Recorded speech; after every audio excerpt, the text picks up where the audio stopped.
नमस्कार साथियों, आप सभी का स्वागत है आपके अपने YouTube चैनल में, जहां हम लेकर आते हैं शिक्षा विभाग से संबंधित खबरें आपके लिए। तो आज की वीडियो प्रारंभ करने से पहले आप सभी से विनम्र अनुरोध है कि जिस किसी भी साथी ने अभी तक चैनल को सब्सक्राइब नहीं किया है वो कृपया चैनल को सब्सक्राइब कर लें, जिससे सभी वीडियो आप तक पहुंच सके। और वीडियो को लाइक करना न भूलें, क्योंकि आपके वीडियो को लाइक करने से हमें और वीडियो बनाने का प्रोत्साहन मिलता है। जैसा कि आप सभी को ज्ञात होगा कि समाज में सभी लोग एक शिक्षक के वेतन की बात हमेशा करते रहते हैं कि शिक्षक को इतना वेतन मिलता है, लेकिन कभी भी वो लोग एक शिक्षक के संघर्ष के विषय में नहीं जानने की कोशिश करते हैं। तो चलिए आज हम आपको बताते हैं कि एक शिक्षक को अपने वेतन के लिए कितने संघर्ष करने पड़ते हैं। तो कृपया वीडियो को अंत तक अवश्य देखें और अपने साथियों के साथ शेयर करें। अपनी सैलरी के लिए कोर्ट कचहरी में वर्षों से दौड़ते शिक्षकों का दर्द समझने की जरूरत। शिक्षक समाज के वह स्तंभ हैं जिनके बिना सभ्य समाज की कल्पना अधूरी है। वे बच्चों को सिखाते हैं, उन्हें दिशा दिखाते हैं और समाज का भविष्य गढ़ते हैं। लेकिन जब वही शिक्षक अपने वेतन के लिए कोर्ट कचहरी में सालों साल दौड़ते हैं, तो यह न केवल उनके व्यक्तिगत जीवन पर असर डालता है, बल्कि पूरे शिक्षा व्यवस्था पर भी एक बड़ा प्रश्न चिन्ह खड़ा करता है। शिक्षकों का संघर्ष। शिक्षक बनने के लिए वर्षों की मेहनत, पढ़ाई और परीक्षा देने के बाद भी जब शिक्षक को अपने ही वेतन के लिए न्यायालय का सहारा लेना पड़ता है, तो यह उनके समर्पण और मेहनत का अपमान है। वेतन न मिलने की वजह से उनके जीवन में कई तरह की कठिनाइयां आती हैं, परिवार की जिम्मेदारियां, बच्चों की शिक्षा और रोजमर्रा के खर्चे, इन सब पर इसका सीधा प्रभाव पड़ता है।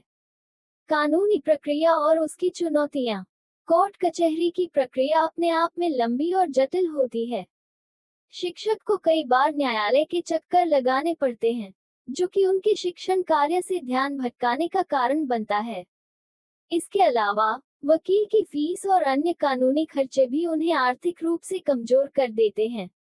ये स्थिति तब और भी दयनीय हो जाती है जब शिक्षकों को कई सालों तक अपने वेतन के लिए लड़ाई लड़नी पड़ती है।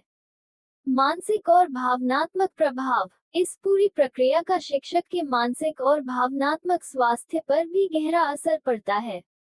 न्याय पाने की इस लंबी लड़ाई में कई बार शिक्षक निराश और हताश हो जाते हैं। उनके आत्मसम्मान और आत्मविश्वास को ठेस पहुंचती है, जो उनके शिक्षण कार्य में भी परिलक्षित हो सकता है। ये स्थिति छात्रों पर भी प्रतिकूल प्रभाव डाल सकती है, क्योंकि शिक्षक की मानसिक स्थिति का असर उसके शिक्षण पर पड़ता है। समाज की भूमिका। समाज का ये दायित्व है कि वह शिक्षकों की समस्याओं को समझे और उनके समर्थन में खड़ा हो। हमें ये समझना होगा कि एक शिक्षक का वेतन सिर्फ उसकी व्यक्तिगत आय नहीं है, बल्कि यह उसके सम्मान और उसकी मेहनत का मूल्यांकन है। शिक्षकों को वेतन समय पर और बिना किसी अड़चन के मिलना चाहिए, ताकि वे अपने कार्य पर ध्यान केंद्रित कर सकें और बच्चों का भविष्य संवार सकें। सरकार और प्रशासन की जिम्मेदारी। सरकार और प्रशासन की यह जिम्मेदारी है कि वे शिक्षकों की समस्याओं का समाधान करें और उन्हें ऐसी स्थिति में न डालें कि उन्हें न्यायालय का सहारा लेना पड़े। वेतन वितरण की प्रक्रिया को सरल और पारदर्शी बनाना चाहिए, ताकि किसी भी प्रकार की अनियमितता न हो। इसके अलावा शिक्षकों के वेतन संबंधी विवादों का त्वरित निवारण करने के लिए एक विशेष तंत्र स्थापित किया जाना चाहिए। अंत में मैं यही कहना चाहूंगा कि शिक्षकों का दर्द समझना और उनकी समस्याओं का समाधान करना समाज और सरकार दोनों की जिम्मेदारी है। हमें ये सुनिश्चित करना चाहिए कि शिक्षक अपने कार्य के प्रति समर्पित रहें और उन्हें किसी भी प्रकार की वित्तीय असुरक्षा का सामना न करना पड़े।